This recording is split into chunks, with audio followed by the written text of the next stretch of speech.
The rain lashed against the windshield, blurring the familiar streets of Daniel's hometown. At 52, he felt the weight of the years pressing down on him like the storm clouds overhead. Just 6 months ago, his life had been a well-oiled machine, a steady job as a regional sales manager, a comfortable home, and a loving wife, Sarah. Now, Sarah was gone, succumbing to a sudden illness that left him reeling. The house felt cavernous without her laughter, his once vibrant career a constant reminder of her absence. Clients used to greet him with backslaps and camaraderie, now offered strained condolences, their forced cheer a mockery of his grief. Daniel pulled into the driveway, the garage door groaning open like a reluctant sigh. He parked his car, the silence inside deafening. He sat there momentarily, the rain drumming a relentless rhythm against the roof. A wave of despair threatened to engulf him. What's the point, he thought, his voice cracking in the stillness. He fumbled in his glove compartment, his fingers brushing against a worn leather-bound book, Sarah's devotional.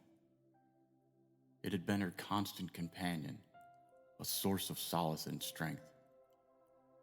On a whim, he opened it to the marked page, the title leaping out at him. Strength in Adversity, Philippians 4:13. He began to read, the words washing over him like a gentle wave. The passage spoke of finding strength in Christ, of the promise that I can do all things through him who strengthens me. A flicker of defiance sparked within him. Sarah wouldn't have wanted him to give up. She would have wanted him to fight, to find the strength to carry on. He closed the devotional, a newfound resolve settling in his gut.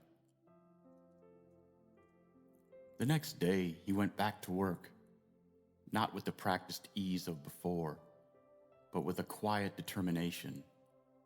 He tackled his tasks head on, the memory of Sarah's unwavering support a silent cheerleader. He reconnected with clients, sharing stories of Sarah and their life together. To his surprise, they responded with genuine empathy, their forced cheer replaced by a shared humanity.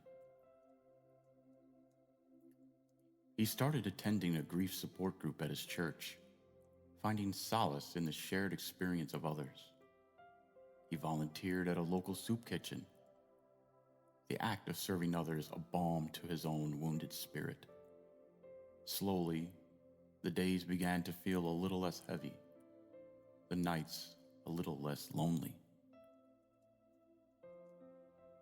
One evening at the soup kitchen, he met Emily, a volunteer with a kind smile and eyes that mirrored his own pain. They talked easily, sharing stories of loss and resilience. He found himself drawn to her quiet strength, a kindred spirit navigating the storms of life. It wasn't easy. There were still days when the grief threatened to pull him under, nights when the empty space beside him felt vast and cold.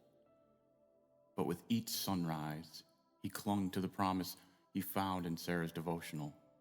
He found strength in prayer, solace in service, and companionship in unexpected places. Life wouldn't be the same without Sarah. The world had lost its vibrant colors, replaced by a gentler palette of grays and blues. But within those muted tones, Daniel began to see flickers of hope. He learned that grief and love could coexist, that life could hold joy even amidst sorrow. He learned that through Christ, he truly could do all things, even navigate the storms of adversity. He wasn't sure what the future held, but he faced it with a heart that, though bruised, was still capable of love, of laughter, and of finding strength in the face of life's challenges. As you reflect on this passage, ask yourself this: when facing a current challenge, what does all things are possible through Christ mean to you? In closing, I pray, Heavenly Father, in moments of difficulty, remind me that through your strength, I can overcome anything. Help me trust in you and face challenges with courage and faith. In Jesus' name I pray, amen.